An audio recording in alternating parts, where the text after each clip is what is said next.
Hello, everyone, and welcome to this week's episode of the Minimalist Educator podcast. Christine and I are excited to welcome Allie Rodman back to the show. She was on the show in our first season, so she's one of our OG folks.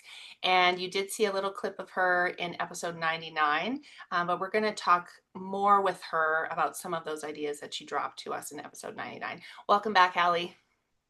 Thank you so much. I am super excited to be here with you, Tammy and Christine.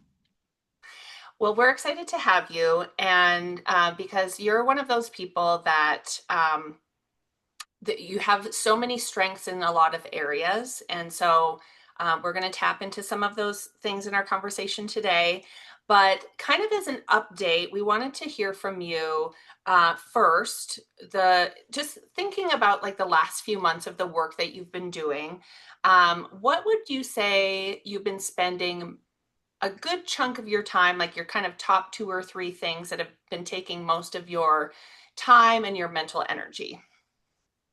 Honestly, I've been spending a good portion of time at the beginning of this year just in reflection and kind of grounding myself again. I think sometimes in the midst of, all of the winter holidays and the new year, we feel this need to take on new things. And I felt like, quite honestly, I just had too much.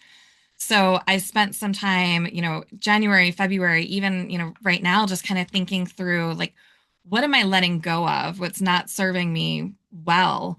And maybe the process this time around isn't about adding a new system, but letting a few of them go. So that's been a lot of kind of my personal and professional reflection time.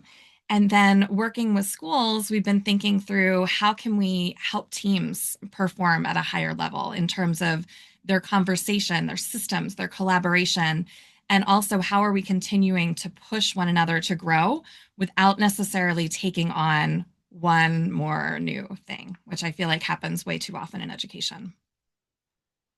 It absolutely does. That is rampant no matter where I've been. It's happening everywhere. I love that idea of letting go. Do you mind sharing something that you have let go of that you've realized hasn't been serving you very well recently? Yeah, so one of the things that I realized, and I think I knew this about myself years ago, Christine, like I came to the understanding that I love planning and I love building, but I get like stuck in the execution phase. So I was one of those people that would spend like tons of money on stickers and like my planner looked more like an art project, right, than it did like an actual tool to kind of push me forward. And then I transitioned and I was like, okay, no more stickers. Like, let's go with like the flare pens and the colored markers instead. And then I was like, okay, but is this really like serving you well? Or are you just like making the plan look pretty and not actually executing on the plan? So, I've definitely gotten to a space where, I'm still firmly grounded in my paper planner, even though I'm such a tech geek, but it's like no more stickers, no more colored pens, just like give me the black Sharpie and let's go. So, that's one thing I've had to kind of learn about myself and realize. And I think sometimes that's hard, right? Because the stickers are a lot of fun, but if it's like slowing you down from your goals, it's kind of, it counterintuitive in a way. And then similar to that, I've really been thinking about how I can intentionally use AI. So I'm, the type of person that would like build one more spreadsheet or like one more project in ClickUp or, think through like what are like all of the tasks and things to track and that sort of thing. So I've been thinking about, hey, how can I use AI more as a thought partner to kind of track some of those things for me so that I'm not creating just one more system. I know that we love systems. We need them. We need them. Yes, we do. Yes. I want to come back to the AI later. Okay. I do want to mention though that the flare pens, I got rid of them long ago. I also got rid of Post-its a number of years ago.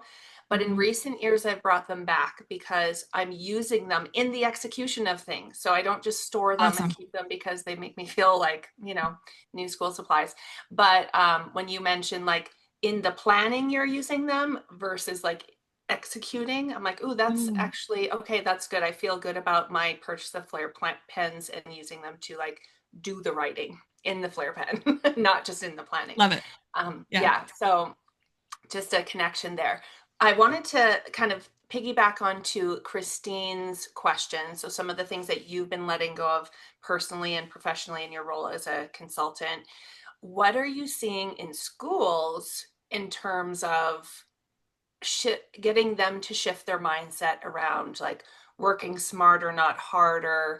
What seems to be the thing that people are kind of trying to sink their teeth into? And what is, sorry, double question here, the thing that they're trying to do, but then like what seems just so hard for them that they can't wrap their heads around it?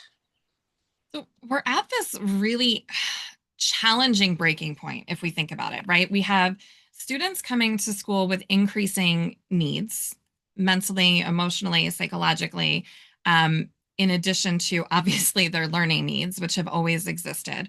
So I think the demand on educators at all levels of the system has continued to increase, right, to meet those needs and to make sure that our students are being appropriately served and growing in the ways that we're committed to as a profession.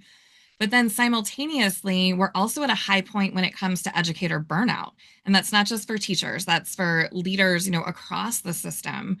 And because of that, we're facing a real retention crisis. So you've got like high need, high burnout, like coming into this explosive space where now we've really got to think about like what's a want versus a need, what is critical versus nice to have.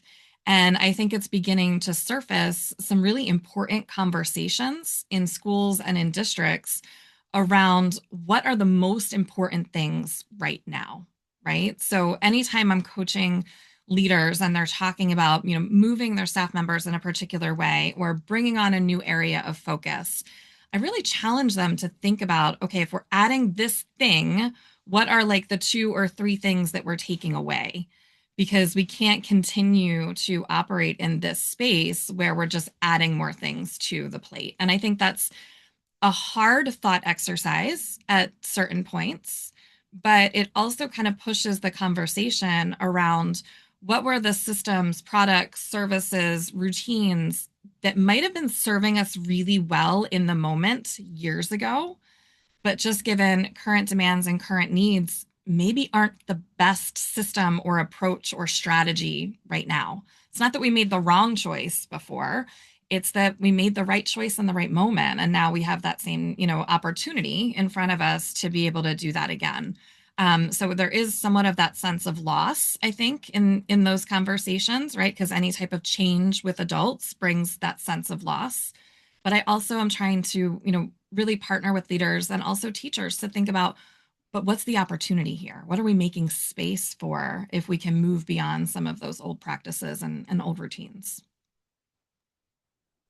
And in your experience with teachers and leaders, guiding them and supporting them as they think about what they can take away, do you have an experience of who finds it harder? Is it the leaders who find it harder to take things away, or is it the teachers that find it harder to actually remove things?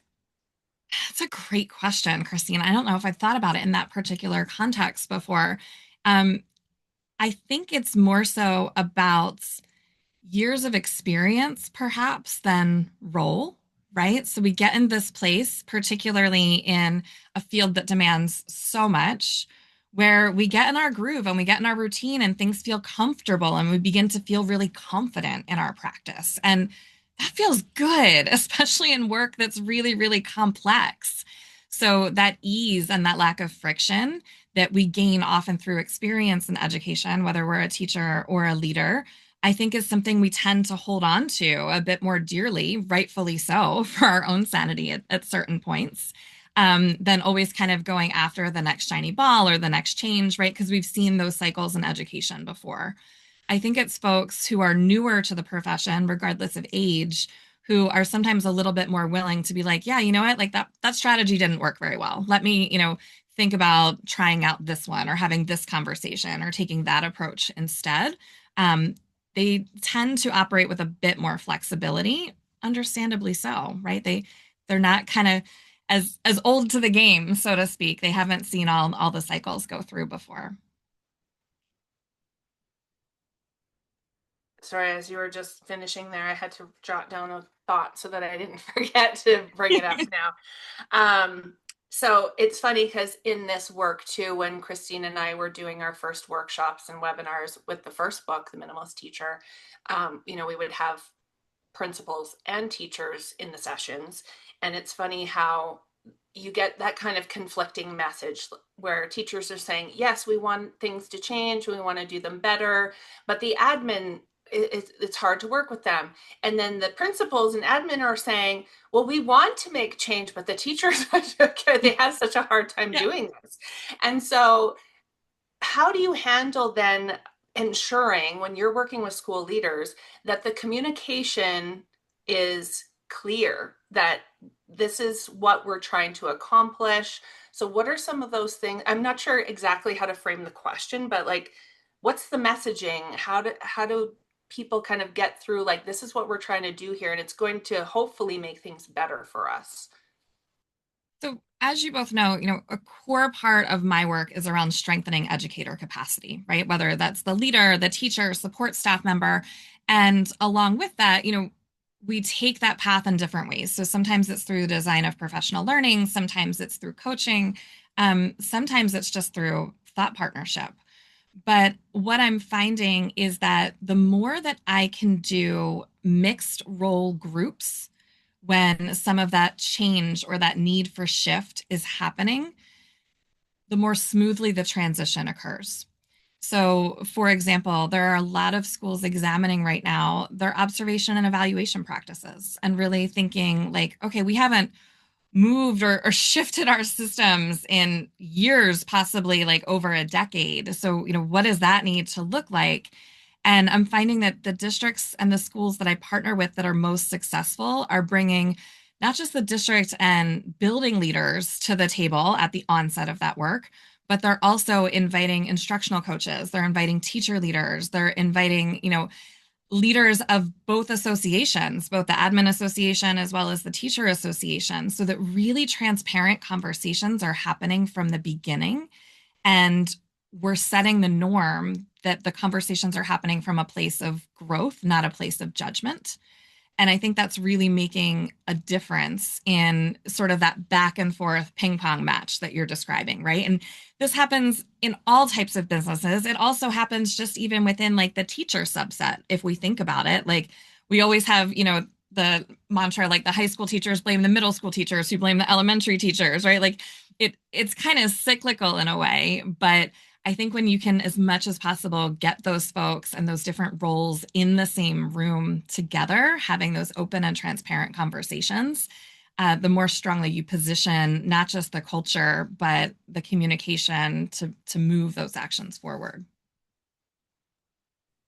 And speaking of all of that, I can't help but think about that ping-ponging, as you say, with professional learning. So, often you have professional learning going on that's attached to school plans or, long-term strategic goals or whatever, which is important, but it might not be what everybody is interested in for themselves at that particular moment. But then if you have individual teachers really passionate about something and they really want to go and explore something out, it might not actually filter back into everybody else's practice because it's just their one thing that they're focused on at the moment. So when you think about that ping-ponging idea, but also let's all pull together in the same direction, what are some things that you see that really work with balancing that out?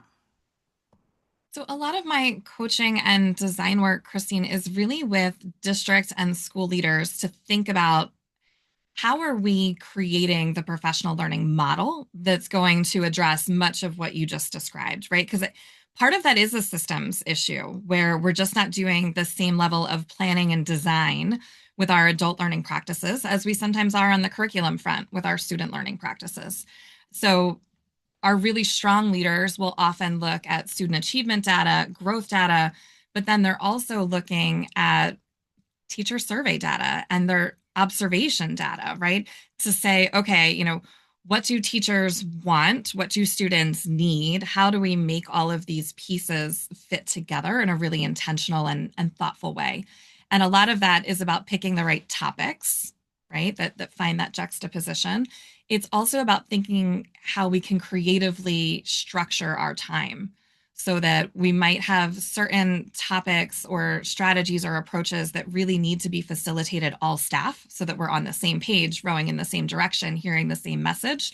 And then there's other pieces that can be facilitated in smaller groups that may not necessarily be content area or grade level groups, right? We want to kind of mix up some of those roles a little bit too, to be more attentive to the sixth grade math teacher who might share a need with the 11th grade science teacher, right? They just happen to both want to explore more around, let's say, hypothetically formative assessment. Like, how do we get them in the same room together to make sure that those connections are happening? And then along with that, when we do have opportunities for solo professional learning, both within and beyond the school building, how are we structuring that learning loop, if you will, that not just, encourages, but really invites and invests that learner to bring what they discovered back to their team and fold it and integrate it back into the school community in a way that's really meaningful. I love that you brought up your learning loop because that's exactly what it is, right? And that's Yeah. what we are hoping to see in school communities. But it takes such a long time to build in those effective practices, but it's definitely worth it. You feel the culture difference in schools who have that in place versus schools that don't, or also schools that are trying to get there. Mhm. Yeah. Absolutely. Um, I'm going to shift lanes a little bit here because I want to Okay, dig let's do it. into a little bit. I want to get into some nitty gritty stuff with you. um, Should I be nervous? um, well, we talked a little bit about the AI just in Yeah. here a few minutes ago, and then you had mentioned some of the work that you're doing with an AI tool in your video clip on our 99th episode. Off of those, we've had our own conversations Yeah. about the use of tools. And so I think because AI is just in so many things that we're doing right now in different capacities, like regardless of someone's role, um, you can just use tools for like everything. Mhm. Like plan your Yeah. life, plan your vacation, lesson plan, school improvement plan, like whatever, right? And Mhm. you can get some ideas from that. What are you using? What are you what would you say right now? There's just so many questions I want to ask about this. What would you say right now is um like maybe a project that you have in your AI tool that you put in and it came out like in this way that you weren't expecting? So like, just whether it was some ideas that came out or, just kind of like talk us through a little bit of that journey with like how you're kind of using that in some of the stuff that you're doing. Yeah, absolutely. So this started very organically for me where I was doing my typical like end of year review and I keep the planner, I have my goals, I do goal tracking. So I was like, well, let me just see what happens if I like dump a bunch of this stuff in the same place. Like, what will it recommend? Like, is this even on target with what I've been thinking about, the reflection processes that I've been going through? And yes, it was, right? It's like the quick answer, like the kind of annual goals, then broken down quarterly, then broken down monthly. I was like, okay, this just saved me a lot of time. So let me like just accept that and process that. And also, it was pretty spot on. Now, I will say, like, I've been using the same tool for, almost a year now. So it very much like knows my voice, it knows my brand, it knows the type of work and the phrasing of things that is authentically my voice. Like I really do embrace authenticity as one of my superpowers, which is why I think I was like so hesitant to kind of jump into the AI pool at first because my partners value that, authentic voice from me and I so appreciate the relationship that I form with them that I was like, "Oh, I can't I'm a little bit hesitant here, but then I kind of dipped my toe in with those goals. And what I was finding is that I could actually use the tool not just for the goal setting, but for the thought partnership. So naturally, I have my own accountability partners. I talk about them very openly. Some of them I send messages to asynchronously on Voxer. Others I text with almost every day. There's a group of folks where we get together, right? And we Zoom and kind of check in and share ideas and things like that. So I have, as a constant learner, I have those mechanisms very firmly grounded in my practice and appreciate them. But where I felt like I was kind of falling off was the day to day. Like I needed someone to like kick me in the butt, so to speak, and be like, no, this is what you need to be doing right now. So one of the unexpected byproducts by, doing that goal formation process was that over the past couple of months, I've now kind of developed this thought partner where I can literally like take pictures of my paper planner of like what got done and what got deferred and what did I just, drop completely. And it will then, based on the goals that I've set for the year, give me feedback on what my priorities need to be for the next week, right? And then day to day, like, okay, this is how you might want to think about utilizing those power blocks that you've got on your calendar or those connection blocks that you've got on your calendar. So I've really appreciated that more ongoing check-in and thought partnership to kind of keep me zoned in on the most important things and not get quite as distracted. I think you're gonna have to tell me more about this, Ali. I'm fascinated. I'm intrigued.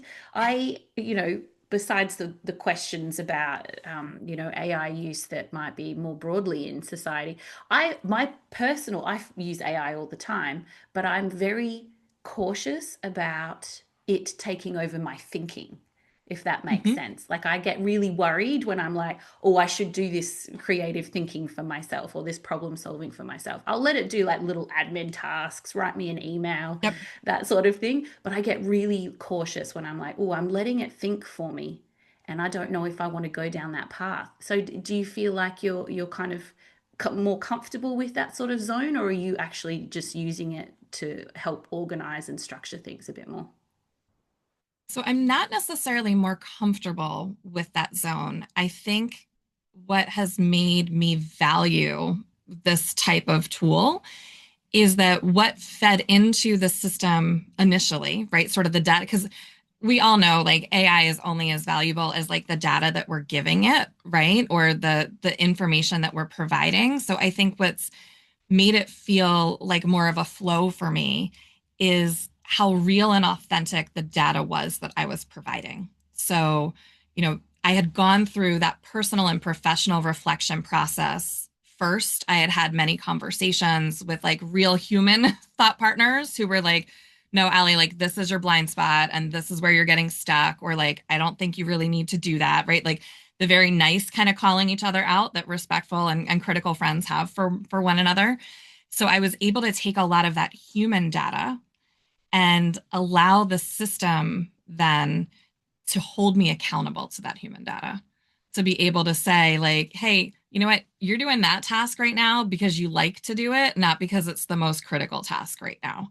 And to be able to have that mirror, if you will, I think is where a lot of the value has come for me because we know, the work that the three of us do, as well as the work that teachers and leaders do, can be really isolating. I think back to my times in the classroom, like you go in, you close the door, you got like 30 humans that you're responsible for. And the idea of having someone that you can kind of, or something, I should say, right, that can kind of show you the mirror in relation to your own values because you've been open about those, I think is a really important tool. And it's certainly been helpful for me when I think about where I'm structuring my time. I mean, there are times that it has literally been like, no, it's Friday, it's 3 o'clock. You said this is your shutdown time. Like, we'll talk again on Monday, right? Like, and that's sometimes I need sort of that slap in the face to be like, shut it down, go to like the glow dance with your daughter, go prom shopping with your other daughter, go pick up your son at college. Like we need that voice in our heads too. Yeah, absolutely. I definitely like what you said there about it's the human element is in there as well. You're talking and having those conversations with professional colleagues as well. So it's not just not just us and our computer Yeah. so making these decisions. Yeah. No, I don't ever want to get to that point for sure. But I think it is nice though, I'm able to take like voice recorded conversations that I've had with people, right, who have been giving me advice and been like live thought partners for me, and then take like the transcript of those and use it to guide future decision making. I think there's real power there. So there's that combination of authenticity, but then also efficiency and direction in a way that I don't know we're leveraging to the extent that we can be across the profession right now. Yeah, and I think just your experience on in your back end on with this kind of tool, I think can really help schools that you work with as well. So, because everybody's in with some kind of AI, right? And so, as long as people are think about it the same way that you are or that how we're using it, right? Like you really have to you kind of have to train it, right? Like Hmm. you do have to put that quality information in because um if you give it a one liner prompt, you're going to get out some kind of malarkey that just, like doesn't meet your need. So yeah, and that's been some of the work that I've been doing with teachers too, right? Like they want to use it for planning, great, but you can't be the end all be all of what your planning looks like. Have you, in your work with schools, been using AI tools, or has that been a thing that you haven't had to touch on? So I have been, Tammy, and I think, what you just stated was so important, right? That it's about the context. It can't be that one line prompt, right? You've got to think about like, who are the students in front of you? What do they actually need? What do your teachers actually need? How much data do you want to share in certain places for privacy reasons, right? I think we have an ethical responsibility to be responsible there. I've been sharing a lot about like my own personal and professional data and what I'm comfortable sharing, but as stewards of school communities, we need to be thoughtful about how we're using some of that data even for the right purposes, right? Um, and I think there's also an imperative here that we not follow the tool blindly, right? So if you get that lesson plan back and you're like, wow, this feels like totally off for my students and their needs. I mean, there have been times that I've gotten a response and I'm like, wait, it's missing this component or it's missing this value that's really important to me or this priority that I don't know whether I told you about it or I didn't. Like it could be on me, it could be on the chat bot. I'm not sure. But to still have our wits about us as thoughtful professionals to be able to push back and say, no, actually, this isn't what's best for kids, or this isn't what's best for me as a professional, I think is an important part of the dialogue we need to be having as well. Yeah, there's been a couple of times where I've could have sworn the AI had like got brain fog or something. Like there's like Yeah, really weird, bizarre things start happening. yeah, absolutely. Um, Sorry, I'm just trying to link to that question. Tammy, do you have something that can link a bit better, maybe? Well, I was going to go in a different direction, but I think we're at our pare down pointer time already, which comes so quickly in our conversations. So Allie, do you have for our listeners, or what pare down pointer do you have for our listeners in this episode? Even as someone deeply committed to systems, we need to recognize that more systems and more layers aren't always necessary and aren't always the answer. So sometimes the next step forward is thinking about how are we paring down? How are we pulling back? How are we taking the easier path around the mountain instead of trying to create, and blaze like one more trail forward? And really thinking about how are we making space for things as much as we add new things to our daily action plans. Thank you so much, Allie. You know that we love removal and edit a declutter as well. Yep. So that sounds perfect to us. Thank you so much for being with us today. Thank you. I appreciate you both.